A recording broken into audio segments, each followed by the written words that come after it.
Hey, what's going on, friends? My podcast every day is broken up into two parts on the free platform. The first part, Act 1, is right now. When it's all done, go right on over to Act 2 to get the second half of the podcast. Thank you so much for checking out my show. Hello, friends. Welcome in to the Eric Zane Show podcast, a daily show where I discuss news, nonsense, and my personal adventures each and every day of the work week from right here in the Impact Power Sports studio. You can find Impact Power Sports at impactpowersportsmi.com. Perhaps you're looking for a Yamaha golf cart, or perhaps an ATV, UTV, motorcycle, go-kart, you name it, they have it at Impact Power Sports. They are in Rockford, Michigan. So nice to have them on board. Their website again, impactpowersportsmi.com. We're rolling on another edition of the Eric Zane Show podcast. And I want to get right to the good news. The good news is our pal Jeremy. K-Zoo Jeremy. I have two fat people updates, former fat people updates. That's been a big trend here on this podcast for quite some time. I cannot believe it's been nearly 1 year since Jeremy started to take care of himself. I mean, we are knocking on the door of that. It does not seem like that long. But here we are. At last check, we are how many weeks into this? 46 weeks into this. You are on your 47th week. And really, really a fantastic story. And he sent me an email, and I want to share it with you because I think it kind of encapsulates a lot of things in a nice way. The big fellow writes, so October 9th, EZ, which was about 1 month into Fatathon, I had a doctor's appointment. I was on blood pressure meds twice a day at that time, and even with the meds, my BP was 148/90. That's high. A couple of weeks ago, I noticed that I was getting really dizzy when I'd stand up. I messaged my doc, and she told me to stop taking the nighttime dose, which made sense. I figured the dizziness was coming from my BP dropping too quickly, and she confirmed that was likely the culprit. So maybe like, I guess what you're looking at there is the medicine is doing too much because we just doing the math here. The pieces fit together. The weight loss has caused the blood pressure to drop. Well, and then you add the effects of the medicine. It's a little too much, you know. He says, anyway, I took my meds at about 2:30 in the morning most recently. So like the day he sent this yesterday, he took the meds at 2:30 in the morning. He sent it to me at just after 8 p.m. He wrote, it's 8 p.m. right now, so we're looking at 17 and a half hours removed from taking half of the dose that I was originally prescribed. And my BP is 129/76. Wow. The big fella writes, after a lifetime of having high blood pressure as well as a family history of it, I genuinely think I am a few months away from having normal BP, unmedicated, for the first time since like 5th grade.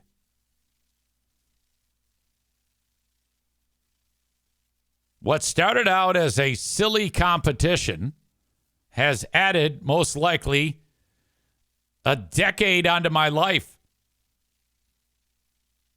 Honestly, I don't think this was ever a silly competition. I never once got that impression. Jeremy adds, you mentioned in the Patreon today that I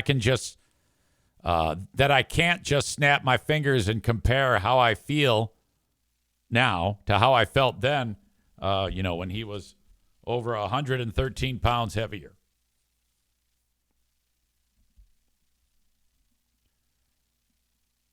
He says, that's very true. But a couple of weeks ago, I had to carry 40-pound bags of sand, 2 at a time, about 150 yards while I was at work. I could barely do it. My whole body was exhausted. I was out of breath, drenched in sweat, 80 pounds. And by then, I was probably down 110, so 30 pounds less than I was carrying around when I was fat as fuck. I added that. That experience was extremely humbling. It really put into perspective how far I've come. Yeah, if you were to add the 100 and so pounds that you had on your body, I mean, every step, it's exhausting. You're right, just as you described it. Your body's like, oh boy, we got to take it easy. Now you can handle that no problem with that weight not there. It's incredible. In other news, he writes, I'm probably going to be getting a new job soon. There's a company in Byron Center that's very interested in me, and it seems promising. Pay is comparable, but instead of working my current 12 to 16 hours a day, it seems like I'll be working more like 10 to 12. I plan on using those extra hours to start lifting in a gym. You've seen the pictures of my dad, his dad, Feach. He was ripped, and I kind of want to follow in his footsteps in that way, too. I've always wanted to start lifting anyways, but I was always so out of shape that I'd get discouraged super easily. Now that I'm in a healthier weight class, I think it's time to start getting after that goal. Being able to beat Becky in arm wrestling a contest would also be an added bonus. Yeah, she's strong as hell. Anyways, I made her hug me hard, by the way. When we had our little thing in Rockford, Corner Bar, and then Pinball Land, she gave me a hug. I go, whoa, whoa, whoa. Do it like you mean it. Make me humble. I can feel like these python arms just, I'm like, oh, yeah. Kick off your shoes. Anyways, sorry for the novel so late at night. It's kind of just stream of consciousness right now, and I needed to get it out. LOL. So I wrote to him. I love all of this. I'm super proud of you. I'm not really one for a lot of words. I'll just save it for here. Yeah, my God. Think about that. You were, however many weeks ago, I always forget, 46 weeks ago? 46 weeks ago, you were all fucked up. You were sad on that day in September because you found out that the previous chick who had since broken up with you while she was dating you was getting taken to Pound Town by somebody else. So you were like, oh, God, it's fucking terrible. And I go, well, and then I don't know. I guess I don't really remember the dynamic of what you said, but at some point in there, it was conveyed, well, just, to lose some weight. Let's start right now. And then that's been it. Like you haven't let up from that for 46 weeks. That's pretty fucking great. Again, you could write a book. And then now you add into the fact that all these amazing side effects that are helping you. And you look better. You feel better. You're a fucking pinball wizard. You got the girl, just like I said. I said this is going to help you improve in your acquisition of snatch. And boy, has it. You got the girl. You got the health. And now we're looking at a new job, a new frame of mind. You're stronger mentally. And it just seems like yesterday that this all took place. I'm so stoked for you. And it's all you. I mean, come on now. If all it took was just somebody saying, yeah, Eric told me to do it and I did it, then everybody would do it. It's hard. What you're doing is very, very difficult. So sure, I might have said something and you may be held accountable, but we've had people who haven't been able to make it. You are the most successful story that we've had. Rebecca, myself, and Amanda are still trying, but you're the one who has been the most consistent. That is not easy work, and you did it simply by changing your attitude and your outlook on all this. Mike, what the fuck, brother? Really great. All right. Let's go and check out, do a little roll call here. Jeremy, when I started talking about this, he wrote, "Oh, shit, I'm the top story." And then Bob said it must be a slow news day. Oh, you aren't kidding. In fact, I was looking at what I have to talk about today, and I'm like, this might be one of the shortest shows ever. You know, honest to God, when you do this, when you do what I do, you're checking out all your resources of the things you can talk about. And it's just some days it's not there. But so today is one of those days. You're like, EZ, that looks brand new on you, what you're wearing, and it's very bright. For those of you who are watching on the live stream, you see it. And for those of you listening to the audio podcast later, this is probably the brightest shirt I've ever worn. It's the Dirty Donut jersey. And this is a historic jersey because this is the jersey that people were wearing when, I mentioned it again yesterday, we could talk about this every day, when someone took a shit in the hallway of Martin High School in Martin, Michigan. God, some of the most epic things I have ever discussed on this show involve feces. Why is that? This is ridiculous. But anyway, Rebecca says, what about an Ask Me Anything?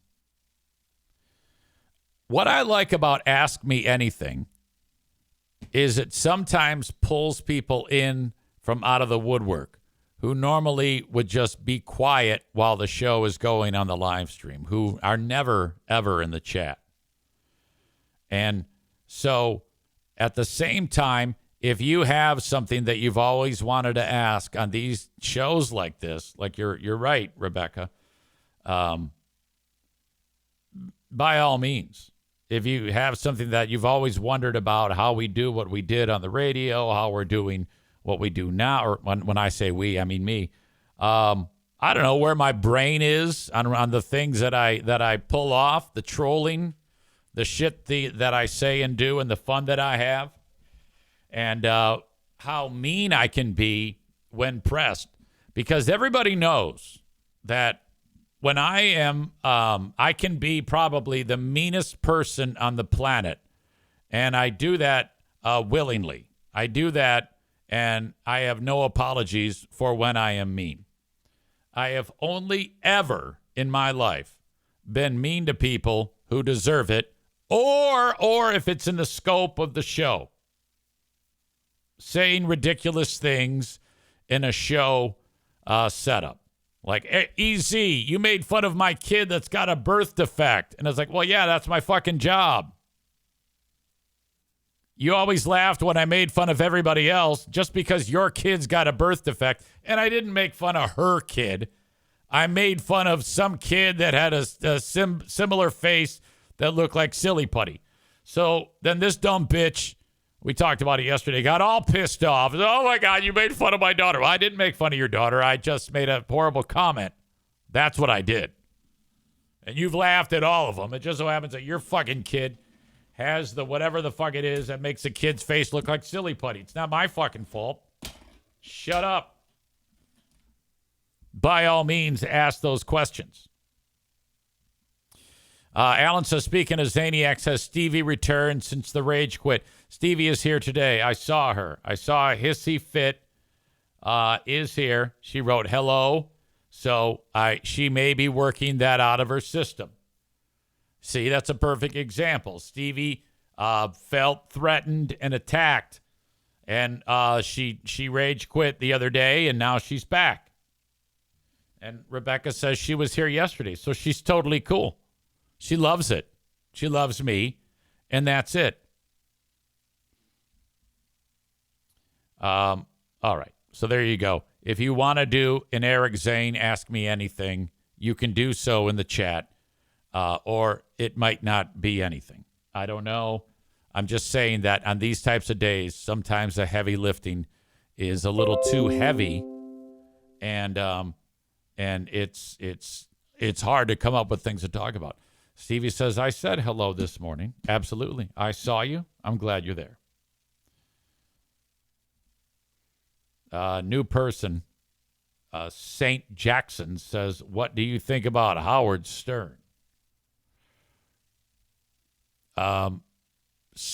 Okay, maybe a little bit more info there. Am I missing something?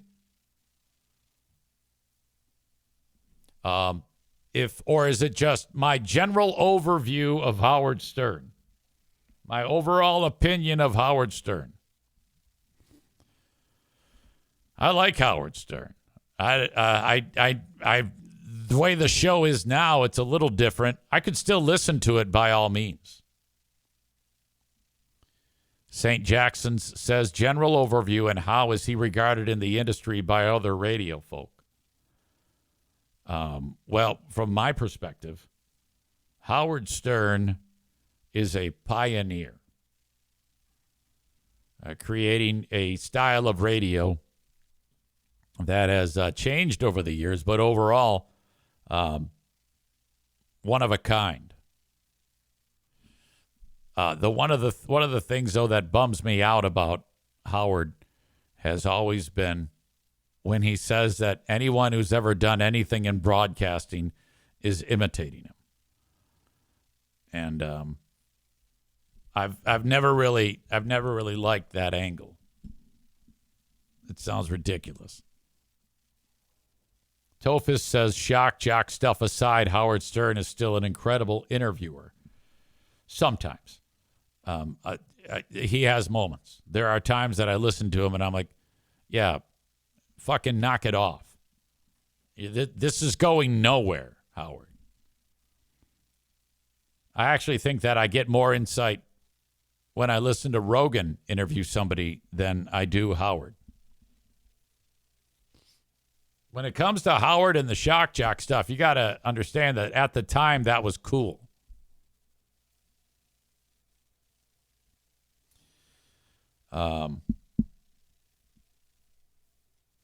Badger says he's woke Stern these days. Well, you know, I mean, I get it.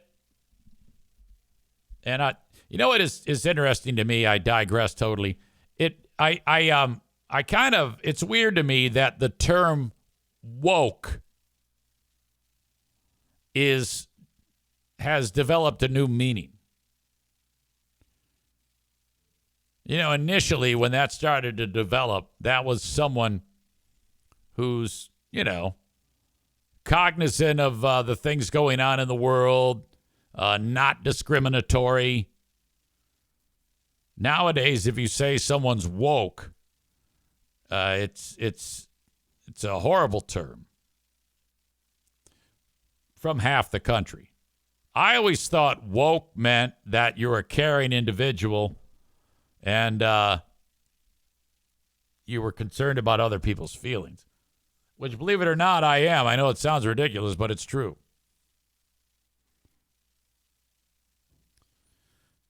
Cole with the question, who's a bigger pussy, Free Beer or Chad Zumock?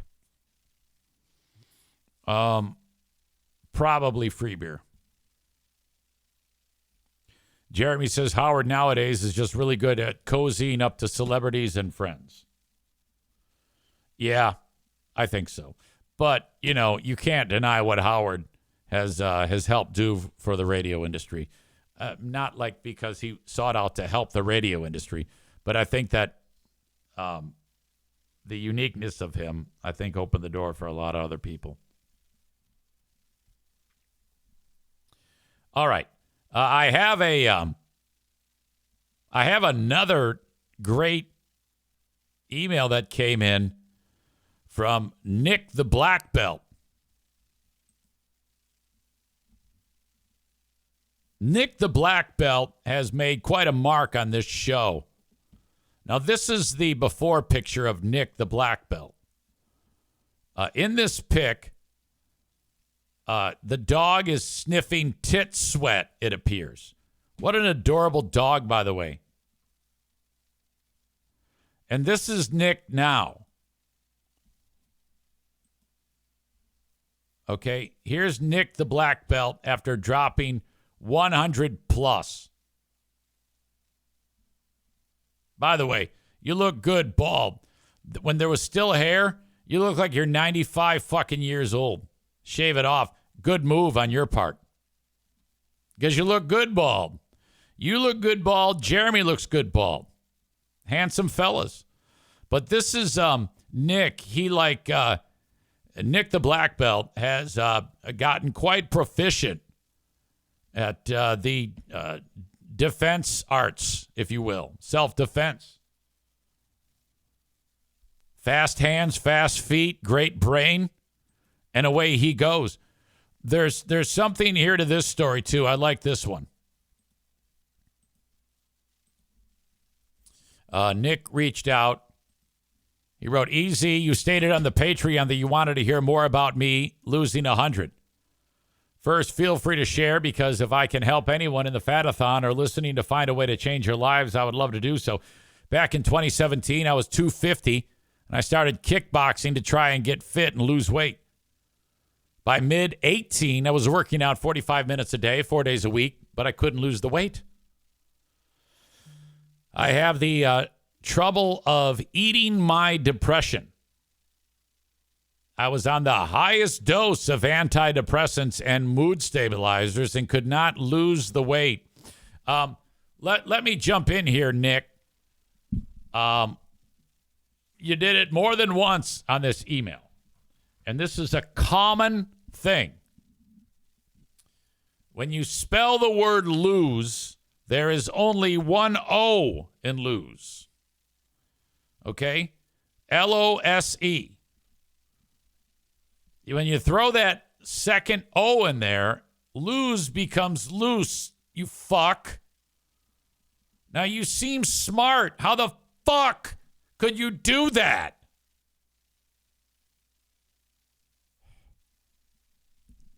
Don't do that anymore. If you apply for a job somewhere and you've got all the qualifications in the future, you're going to lose it. They're going to be like, "Oh, fuck, he spelled lose, L-O-O-S-E. Throw it away. We don't care how much weight he's lost. You asshole." "I couldn't lose the weight," he writes. "I finally set up an appointment with the bariatric center at Spectrum and started the process of having stomach surgery. I chose to get a sleeve because it was more anatomically correct." I think what that means is they go in there and they put almost like a belt around your stomach. I think that is what it is. I did that versus a bypass. It has less complications. 8 months later, just as COVID lockdowns lifted, I had the procedure done. In 6 months, I lost 110 and went from 300 to 190. Within a year of my procedure or surgery, I did my first black belt test, and the doctors were amazed that I could do it so soon after surgery. Since then, with doctor's approval, I'm no longer on antidepressants or mood stabilizers and stay between 195 and 200. See how it is? When you're disgusting like that, everything gets fucked up in your brain. You start to get in your own head. You trick yourself, and then you're having it. The next thing you know, you're throwing yourself out of a building. I attached the before picture. I was close to 300 there with a dog sniffing my titty, and one from last month. I'm so glad to hear the listeners losing weight the right way. All the food sacrifices and changes I've made I've had to make were choices I made gladly, but would always recommend not doing surgery unless it's a last resort. Jeremy is a king for doing it the hard way. Sign, Nick. All right. So, yeah, if we take you at 100 and Nick at 113, that's 236 that you guys have lost between you. We need you two together at the next pinball event, all right?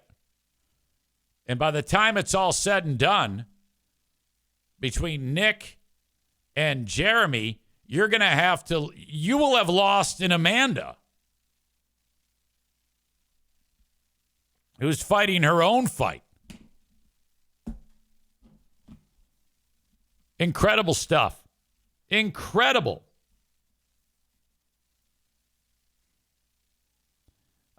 If you have questions for the unofficial Eric Zane AMA on the live chat, by all means, because I think that is how we are going to have to get through this show today.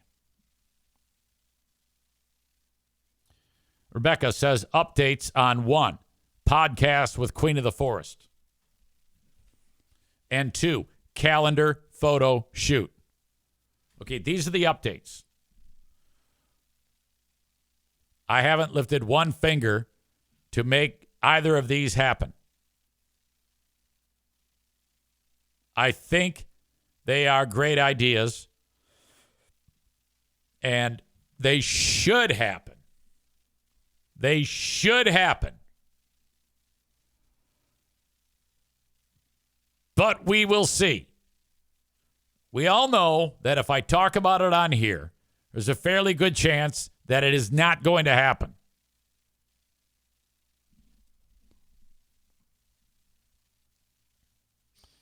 Let's see. Jeremy says in that first pic of Nick, he's not wearing a black belt, he's wearing a tire. Tyler says, how old is Nick? Nick says he's 43. You're 43? I would have said 33. Oh, my God.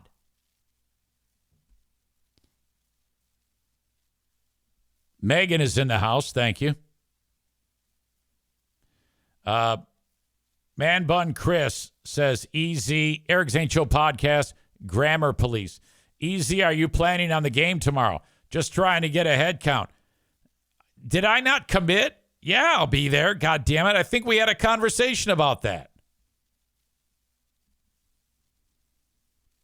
We've got bald head care talk between Jeremy and Nick. So that's fun. Tophus is here. Eating your depression is seriously way too easy to do. Yeah, I think Tophus is a little bit of a chunky monkey as well. So I'm thinking that Tophus could probably, like, if you're depressed about anything at any one point, it might be because you're a chunky monkey. And we could, in 46 weeks from now, be talking about you ripped, laying tons of pipe. Just something to think about. Keep that in the back of your brain.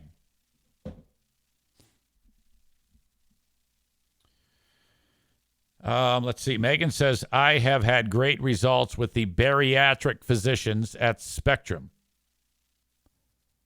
Okay, now that I wasn't aware of that. I don't know your medical history. Did you have that type of procedure done as well?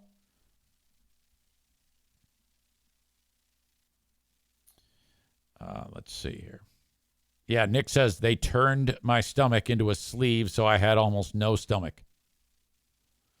Jeremy says he thinks he's going to be able to get off of his antidepressants, too. Lose weight, and, oh, my God, BP down. Brain, fantastic.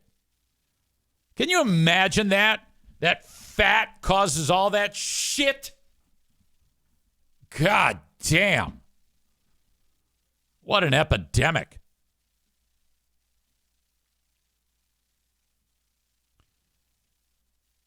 Bob says the pair of you lost Bob in weight. Megan says, way to go. It's not cheating by any means. Surgery is not easy. Yeah, who gives a shit? Just as long as you lose the weight. That's all that matters. Rebecca says, do we have another pinball event on the calendar? We don't right now, but we need to. Alan says, are you actually the admin of the Segment 18 Facebook page? It's a great question. It's an outstanding question. No. I was lying there, trying to get those people worked up by announcing that I own the page now. There is zero truth to that, but everybody believed it. In fact, Nick in Houston, he goes, "Oh my God, I can't believe that they gave you the admin rights." I go, "Yeah, I was lying about that." And he goes, "Oh man, I totally believed it." I understand that. That's easy to believe because I said it. And all you got to do is look somebody with a straight face and they'll halfway believe just about anything. But no, that was all bullshit, just in an attempt to get those people riled up. On Friday, when I posted that thing on the Segment 18 Freeburg and Outwings Facebook page, which is a fan page, I wanted them to see that video, but I also knew full well that this was going to result in days of promotion. And it had probably the greatest effect. It was the most successful ad campaign I have ever done, to put that out there. And then all I had to do is understand that these people were going to say terrible things about me.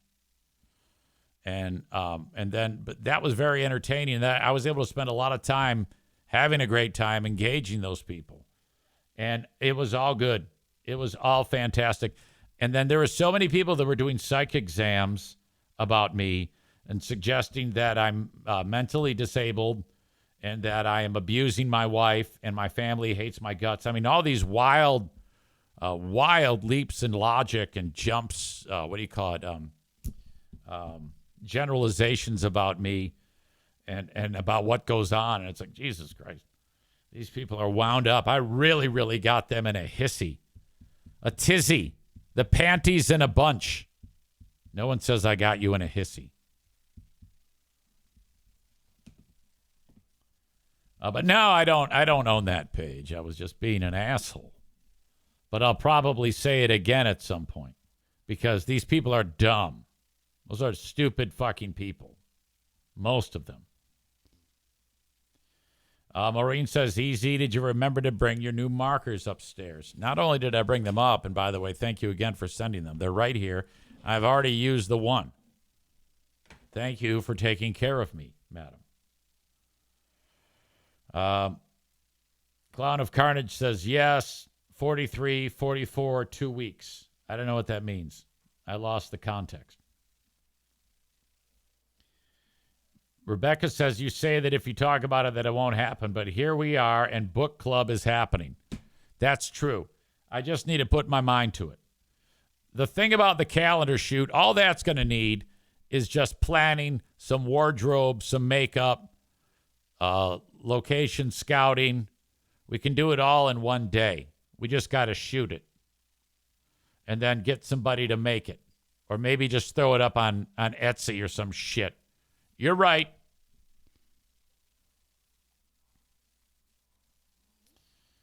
Ben Glaze is here. He says, Easy, I came across an old Reddit thread about you being suspended in October of 2014. You said on Twitter that had something to do with your firing. Are you able to talk about that? Okay, in October of 14, that was when I played the Peter Griffin AIDS drops and the other AIDS drops that we had on the instant replay. And in case you don't remember, there was a commercial by the Michigan Department of Health that was running on the radio, like a paid advertisement that said, hey, if you have, there is a life with AIDS. You can live with AIDS. And then while that's playing with this heartfelt music underneath it and some guy saying, I have AIDS and I'm going to live, you hear like a comedian say in a drop over the commercial, will you just please die of AIDS? It was ridiculous. And then you hear like the Peter Griffin song, you have AIDS. And I mean, really. And then, so I would always do that over the commercial. We had been doing it for 10 years prior. Always did it. And then somebody complained. Now, I don't know if it was a person who had AIDS. The person claimed that his lover had AIDS, who was complaining. Now, I don't know who did that. It might have been a guy who actually had a lover who had AIDS. It could have been free beer with a fake email just wanting to get me in trouble. I don't know who sent it. I was just told that there was a guy who was an AIDS enthusiast that said that. And so Russ called me in the corner office, and I'm looking at him like this. With, you got to be fucking kidding me on my face. And he goes, oh, yeah, that's a horrible thing. You're suspended. And then he wrote up a deal that said, if you do this again, you're fired. I was like, fuck, this is bullshit. So I went away. Ben said, you said on Twitter that had something to do with your firing. Yeah, that was my last strike. Or that was my second strike, I guess. I don't even know what the first one was. The third one was when I made fun of fuckface. I shouldn't say fuckface. Joel and I are cool. When I made fun of Joel's pants. That's, February of 16. I should point out that after the AIDS thing, Russ said I had to attend sensitivity training. And I said, okay, I will, whatever. And then he said, I go, well, you want me to seek this out and figure out the place that can do this? And he goes, no, I will. I go, okay. And then for several weeks, I would say, so boss, we got anything? Am I doing my training? And he said, no, not yet. And he never did it. So then I stopped asking. I was like, well, if you don't care, I don't care. Fuck you. So that's probably what I meant about that, Mr. Ben Glaze. Which, by the way, Thursday, we've got a Big Fraud Thursday. With Who Are These Free Beers, show number 62, and then the Ben and Eric Patreon podcast, show number 200. Oh, my God. And we have a very special show planned. It's going to be exactly like the previous 199.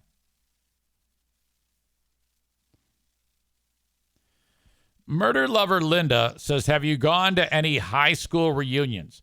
My 40th high school reunion is coming up and struggling with whether to go or not. Here's my take on 40th reunion. I like going there and seeing what people look like, how they've changed. But I think I can also get that on Facebook. That's the only reason why I follow these people on Facebook, so I can see if they're fucked up. Because when you go to these things, I don't really talk to anybody that I went to high school with. I talked to a few people, barely. I mean, I talked to Jeffrey, of course. And I talked to Lighthouser and Pat Colleen, but Pat's a year younger. I talked to the Bennies. That's about it. Maybe Buscemi. Sorry, there's a few. All right. But then there's all the other people. And you got to understand that those conversations are going to be really awkward because you have nothing really to share anything with these people other than you went to school with them. Unless you were if you were really loose in high school, Linda, and an aggressive lover with several dudes, you might have some laughs there. There might be some fun talking about the all-night porkathons and when dudes ran a train on you. But, outside of that, I don't know. Linda says that question was for EZ, but anyone can chime in. Let's throw this out there. Have any audience members, either man or woman, have you had a train run on you? Now, if you're a guy that's had a train run on you, that's incredible. Now, if you're a lady, that's also incredible. But there might be even more judging because it's the way of the world. That's the way it is. So if there's any people that want to volunteer the information, whether or not they had a train run on them, you're allowed to raise that hand. I'll go over the responses momentarily. Rebecca has a great question. Or maybe you were a guy who was part of the train. Now, I have never run a train on anyone. And I haven't been part of a train, nor have I been like a receiver of training by guys.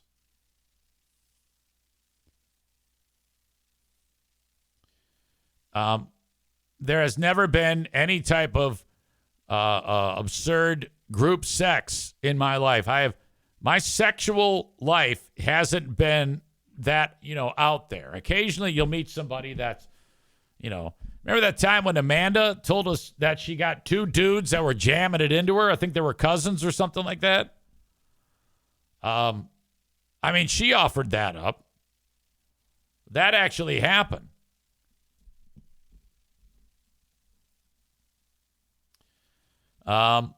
Megan says, I've been working with them since just after my hysterectomy. I couldn't lose weight to save my life. I had AFib regularly and had severe sleep apnea. Wow, my God, I had no idea.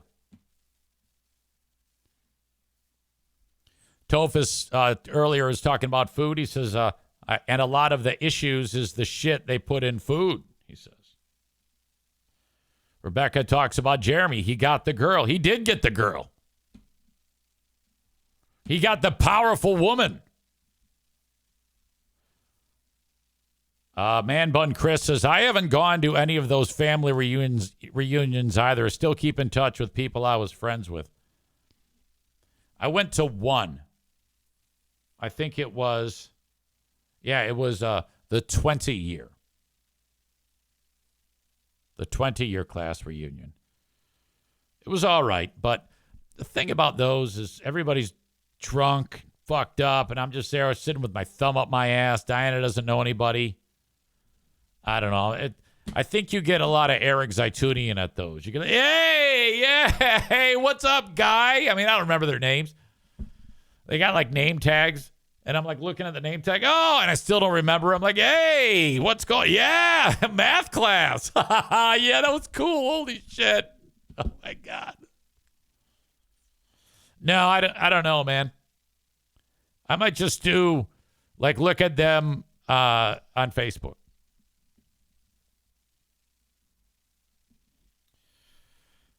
Clown of Carnage, Nick, and GR Black Belt Nick says, I was pre-diabetic too, and my liver shrank. Jesus. Jeremy says, the fat causes lack of confidence. Lack of confidence leads to lack of self-esteem. Lack of self-esteem leads to depression. Exactly. When you lose the fat and you realize chicks want to take you to Pound Town, that hits you. That is a good thing. That's why you can't be disgusting. But you got to do something. You got to lift a finger. You got to do that shit for yourself. You're either going to do it or you're not. It's up to you. It's either you lose the weight, live, or you don't and die. Megan says, no more sleep apnea. AFib is much decreased. Hormones are better, and so is my anxiety. No surgery, diet changes, and meds. Outstanding.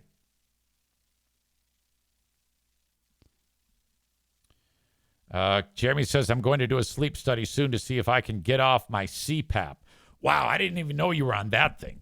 So CPAP, depression meds, blood pressure, all of that shit because you were disgusting. Cole with a great question. Do you think Free Beer and Hot Wings are aware of who are these podcasts? Probably. That's a pretty popular show.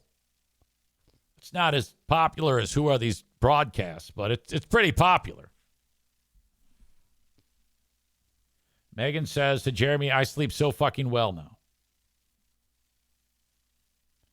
And then Nick says, I'm still on my CPAP, but I had apnea before I got fat. Easy, did you see Ben's question? Yeah, that was the one I already covered. I'm always behind on these. I'm just getting caught up right now.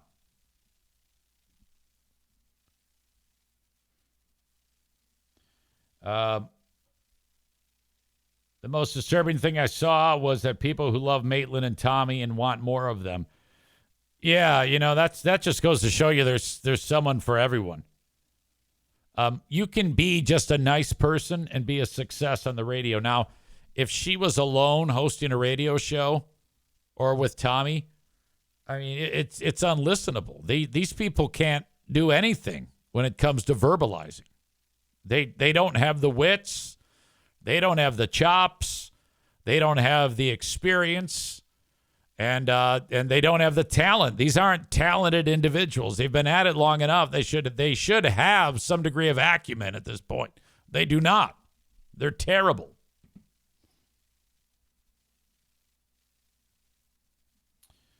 All right.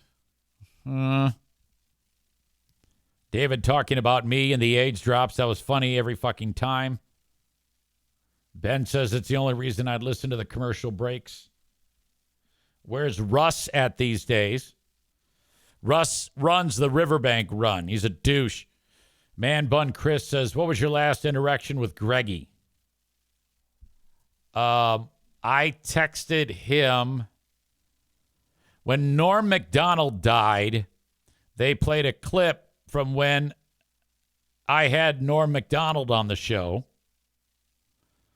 and their show. And I was busting his balls about something. And it was great, of course. And it was hilarious. But Greg was still like sad that it was the day after he died.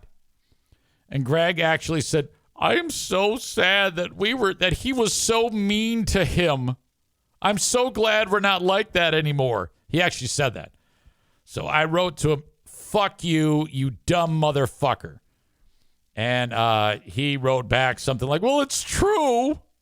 Fuck you.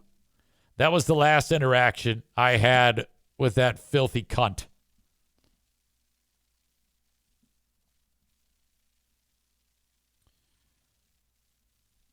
Alan says everyone has to show easy their feet. Oh, don't tempt me. Maureen says we went to our 45th high school reunion last summer. It was fun. I recognized everyone. Maureen says I probably look better than 80% of them, believe it or not. Oh, I believe that. I believe it's more like 100.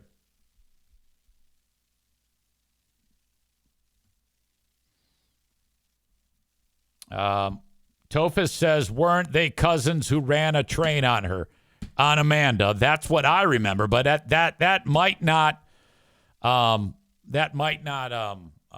be true. Does the Queen of the Forest know that you're in defeat? Oh God, yes. But she's like, stop it. You're sick. You're a fuck. Chris says everybody I liked in high school I still hang out with. Yeah, I don't hang out with anybody.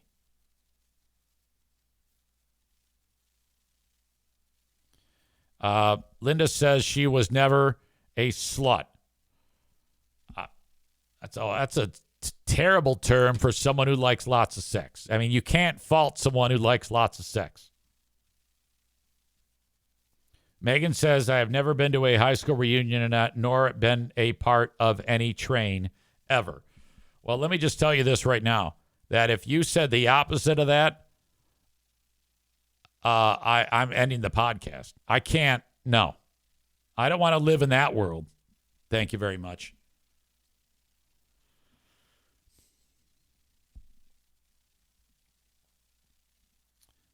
Peach Doobie. Looks like a new name. Don't know who that is. Thank you for coming out of the woodwork. Went to my 10-year high school reunion, but no choo-choo. Alan says, I had 4 different women at once. We were all very intoxicated, not my proudest women. So you and 4. Okay. What do you mean, not my proudest moment? If you're single and ready to mingle, that's something that, I mean, you look back on that and it's like, holy shit. That's like a staggering bit of info. That's like impressive. I'm not saying it's like, wow, you're the greatest. That's pretty rare, I think. I've never had anybody say that there was that they had ever. I don't even know anyone other than Amanda and her cousins who have been taken to Pound Town by more than one person. I usually don't ask those questions. But that's 5. That's a 5-some. Holy moly.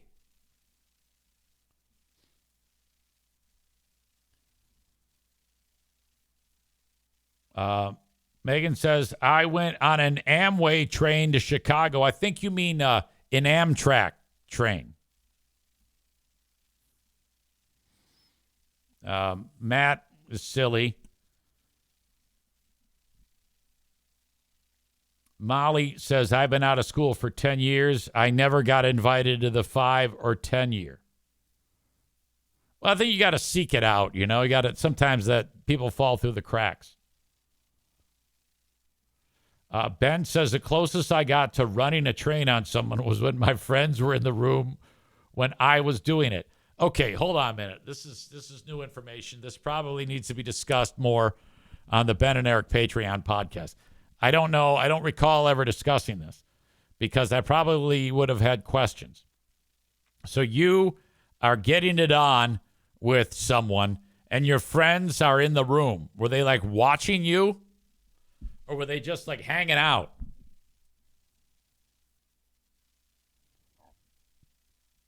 I need to know more about this. Maybe don't answer now. That's something we can look forward to on the Ben and Eric Patreon podcast when Ben was having sex with his friends watching him. Ugh. Ben says it was talked about on FBHW when I was an intern. They were watching. I can't believe we talked about that. I don't recall that.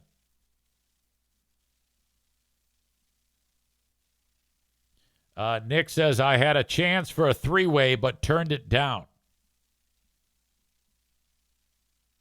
So the way this would work in my world is if Pooh Bear said, hey, let's have a 3-way with this person. Now, at that point, you know, I didn't come up with it. I didn't bring it up. It would hit me out of the blue. Then I'd be like, well, you know what they say, happy wife, happy life. Okay, that is probably the only way that would happen. But that's never going to happen. That is not really in the playbook. Yeah, that's so I'll just banish that thought. And it's not something that I'm like wanting to happen, you know? I would probably be a disaster with, you know, being that is something new. It would be so strange to me. It would probably mess with my head. And I should probably voice that before that activity were to begin because I'd be like, you know, this is how I feel, you know. Tyler writes, my dad told me when he was younger, he was at a get-together and a girl was getting a train ran on her. He was offered a turn and declined. Wait a minute. Your dad told you that? Ugh. Why would your father tell you that? That's kind of weird. I thought that would like, wouldn't that damage you? I mean, how old were you? Like 7 when he told you that one? What was your age when your dad told you that he was running a train on somebody, or that he was watching a girl getting a train run on her, and they said, "Hey, you want to get in on the action?"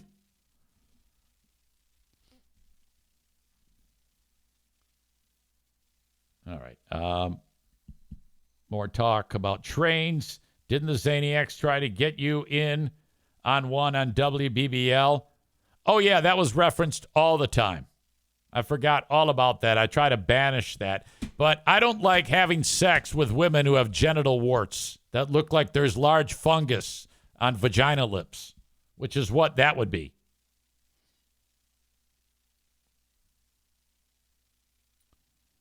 Maureen says, I hope Eric reads this in Maureen voice. My train had only one car. I married my high school sweetheart, and we are celebrating 42 years this fall. All right, that is Act 1 of the podcast. Act 2 is available right after this one. Go check it out. What are you doing? Don't miss a second of it. Thank you so much.